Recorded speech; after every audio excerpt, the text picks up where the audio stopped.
अस्सलाम वालेकुम। आज मैं बात करूँगा the right of access to information act 2017 के मुतालिक। पहले ये जान लेते हैं इसका बेसिक ऑब्जेक्ट क्या है। इसका बेसिक ऑब्जेक्ट है कि तमाम पाकिस्तानियों तक जनरल मालूमात पहुँचाना जिनसे उनका डायरेक्ट या इनडायरेक्ट वास्ता पड़ता हो अपने शोबे है ज़िंदगी में। इसलिए इस कानून का जो है मौजूद और इस कानून की ज़रूरत पेश आई ताकि अवाम नास तक वो मालूमात जो आज से पहले किसी तक नहीं पहुंची थी वो प्रोवाइड की जाए। अब इसके तहत तमाम वफाकी इदारों को पाबंद किया गया है कि वो कोई भी दरख्वास्त गुजार अगर कोई भी किसी भी किस्म की मालूमात उसको चाहिए तो उसको प्रोवाइड की जाए। इस सिलसिले में एक स्पेसिफिक चार्ट मुहैया कर दिया गया है मुख्तलिफ वेबसाइट पे ताकि अवाम नास अपने मतलब जो भी शिकायत हैं वो उनके अजाली के लिए मुख्तलिफ फोरम पे जाकर अपनी दादस्ती हासिल कर सकते हैं। इस एक्ट का एक और भी ऑब्जेक्ट है कि साहिल को दरख्वास्त गुजार को कम से कम कीमत पर उसके मतलूबा मालूमात उस तक फराहम की जाएँ। इसके लिए बेसिकली एक चार्ट तकरीबन हर वफ़ाकी दारुल-हुकूमत की वेबसाइट पर जो भी मुख्तलिफ इदारे हैं हमारे उनकी वेबसाइट पर दी गई इंफॉर्मेशन के मुताबिक चार्ट और दरख्वास्त गुजार अपनी क्वाय फिल करता है, अपना नाम ऑर्गेनाइजेशन और जिसके खिलाफ उसको शिकायत है या जिससे उसको मालूमात चाहिए उस इदारे का नाम लिखेगा और नीचे अपने साइन फ़ोन नंबर लिख कर मुतल्लिका इंफॉर्मेशन कमीशन को भिजवाएगा जिसका दफ्तर ज़िली दफ्तर F8 इस्लामाबाद में वाक़ है। यहाँ मैं बताते चलूँ कि जितने भी वफाकी इदारे हैं इस्लामाबाद में, कोई भी पाकिस्तानी शहरी किसी भी जगह का हो, किसी भी रैश का हो, किसी भी विलेज का हो, कोई भी उसको अगर किसी भी इदारे से कोई मालूमात वफाकी इदारे से चाहिए तो वो इस तरह के कवायद लिख कर और मुतल्लिका महकमे को दे सकता है। और यहाँ एक सबसे एक अच्छा पहलू ये है इस एक्ट का कि विदिन 10 जो है वर्किंग डेज़ के अंदर उस दरख्वास्त को निपटाई जाएगी और मुतल्लिका शख्स को इंफॉर्मेशन दी जाएगी। अगर मैं दूसरी जाने बात करूँ वफाकी इदारों के जो रिकॉर्ड के हिसाब से maintenance and the indexing of record, ये हर इदारे का काम है कि वो सेक्रेटेरिएट इंस्ट्रक्शन 2004 के मुताबिक तमाम रिकॉर्ड मतलूबा रिकॉर्ड को सीक्वेंस वाइज, डेट वाइज और ईयर वाइज लगाए ताकि जो कोई भी दरख्वास्त गुजार किसी भी वक्त अगर कोई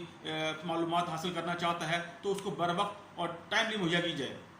यहाँ इस ज़िम्मन में अगर मैं एक चीज़ बताऊँ तो इस दिन मुख्तलिफ जो मजाज ऑफिसर है और या उसके जो नीचे जो सब ऑर्डिनेट ऑफिसर काम करते हैं या स्टाफ काम करता है उनकी भी जिम्मेदारी है कि वो इस दरख्वास्त को निपटाने में जल्द अज जल्द अपने फ़राइज़ अंजाम दें। इस एक्ट के बाबत डिक्लेरेशन ऑफ पब्लिक रिकॉर्ड का इस एक्ट में तफसीली से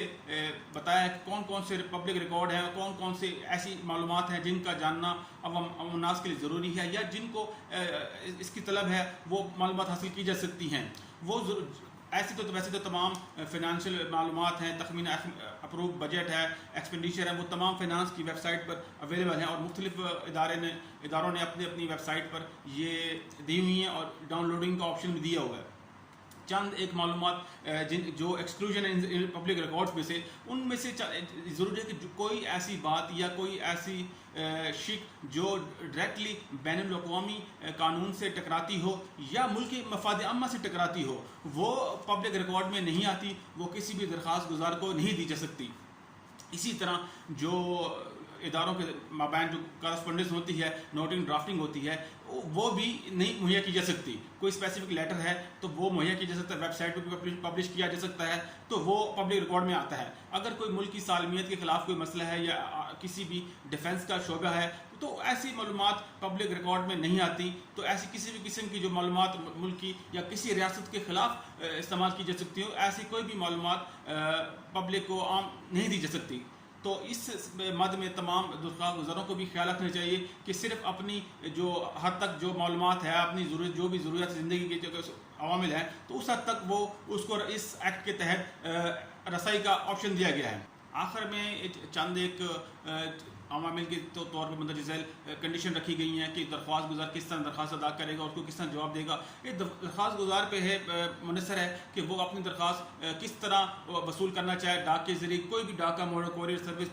पोस्टल ऑफिस के जिस तरह वो चाहे उसको दरख्वास्त हाँ उसका रिप्लाई उसको मुहैया किया जा सकता है उसके अपने ज़ाती खर्च पर। और ये सरकार की तरफ से एक मिनिमम रियायत दी गई है कि मिनिमम उसका खर्चा दरख्वास्त गुजार का आए। हाँ, अगर इस सिलसिले में किसी को अगर कोई शिकायत है, कोई जवाब नहीं दे रहा तो दरख्वास्त गुजार को अपील का हक हासिल है इंफॉर्मेशन कमीशन के सामने जाकर वो खुद या बजरिया पोस्ट अपनी दरख्वास्त देकर भी अपने दरख्वास्त पर जो भी कार्रवाई हो या जो भी उसको शिकायत है उसका अजला किया जा सकता है। हाँ, अगर वो भी इंफॉर्मेशन कमीशन भी नहीं सुनता तो डायरेक्टली इसका फॉरम हाई कोर्ट बनता है, इसका जो फॉरम जो है अपील का, तो वहाँ भी वो अपील कर सकता है, अपनी जो भी मतलूबा मालूमात हो वो उसको मिल सकती हैं। तो ये था इस एक्ट का मुख्तसर जायज़ा। मैं उम्मीद करता हूँ आपको पसंद आएगी। आज के इतना ही, खुदा हाफिज़।